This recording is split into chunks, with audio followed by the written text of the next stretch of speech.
Hei. Jeg dusjer i sted, og så sminket jeg meg. Så når jeg var halvveis og sminket meg, så kom jeg på at jeg kunne lage sminkevideo. Men da ga jeg ikke å fjerne sminken, liksom. Så derfor tenkte jeg å fortelle hva jeg hadde sminket meg med. Først tok jeg litt sånn foundation fra Max Factor, litt under øyet her, og her da tok jeg denne kosten, og så liksom tok det utover, eller hva jeg skal si da, sånn, ja, sånn som trakk inn huden. Og så tok jeg hvor er den? Nei. Der, ja. Denne kremrensskyggen fra Gosh, som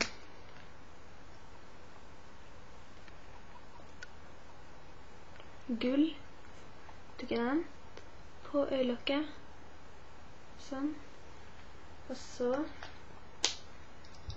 tok jeg denne sølvrensskyggen fra New York, som jeg fått av Marianne, sånn, tok jeg sånn, og så oppå der igjen, så klemte det liksom sånn ned, ikke gneide utover med kost, så bare presset liksom ned mot øyelokket,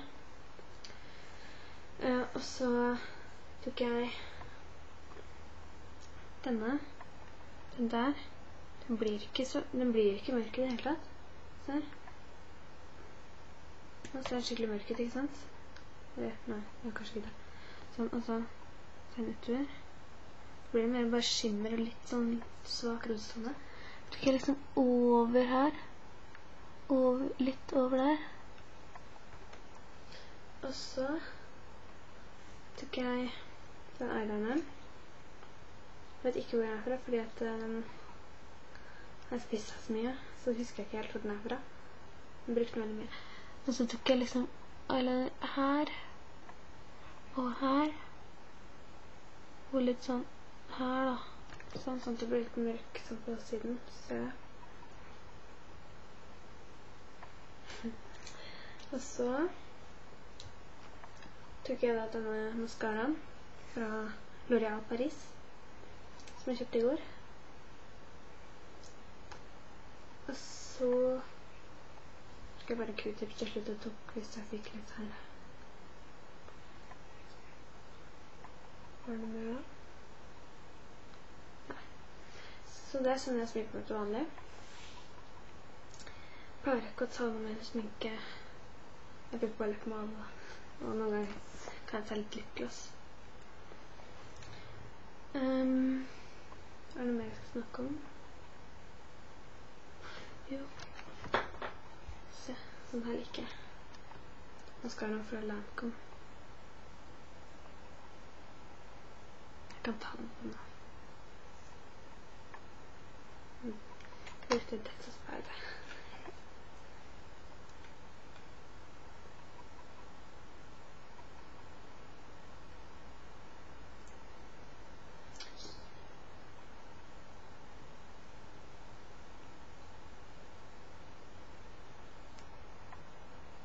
Det ble kontorbruket mitt.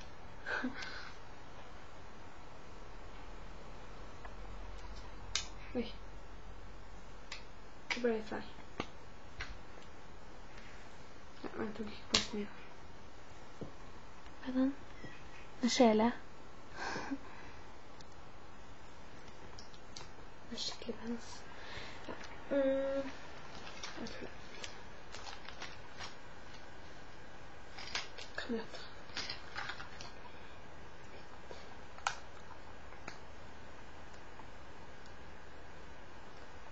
Sånn.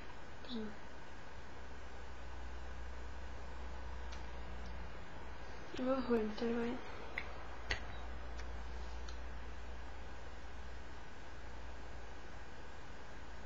Da er det kinnbeina. Der. Kan man se.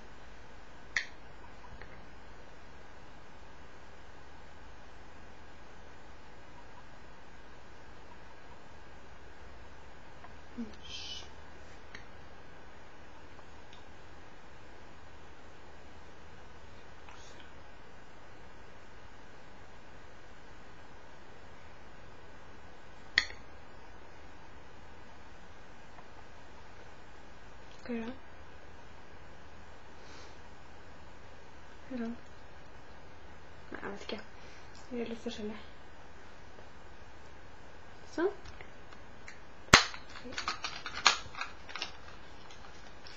En smekker.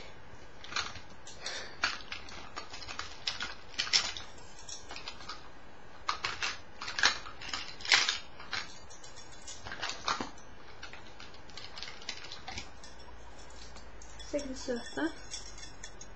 Det sånne her, som nagler. Så det sånne som kirsebær, eller hva det heter. Der. Sånn. Så det sånne greier jeg har fra Big Book. Det begge fra Big Book. Jeg har flere, liksom, som hører til det her. Jeg vet ikke hvor det er. Jeg tror det er hos pappa. Sånn.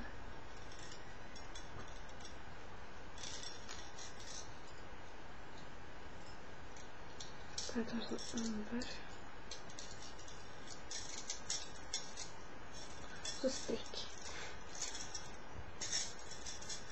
Jeg tok den av. Sånn. Det var ermebånd.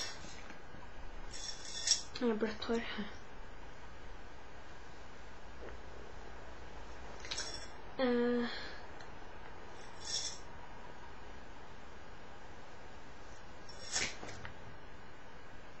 Hva kunne vi snakke om?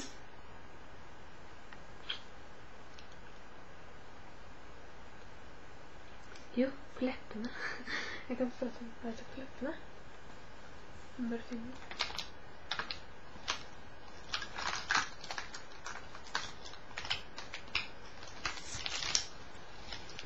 Helt vanlig leppemale. Det er sånn leppemale.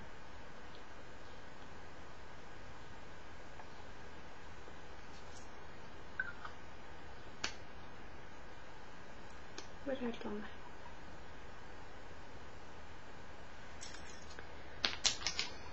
Og så kan jeg ta sånn lipgloss.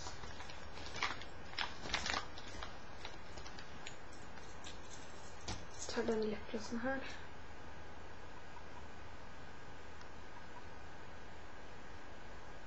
Jeg vet ikke, det står ikke liksom. Det er ikke fra hennes Maurits, liksom. Eller Kryveseng da.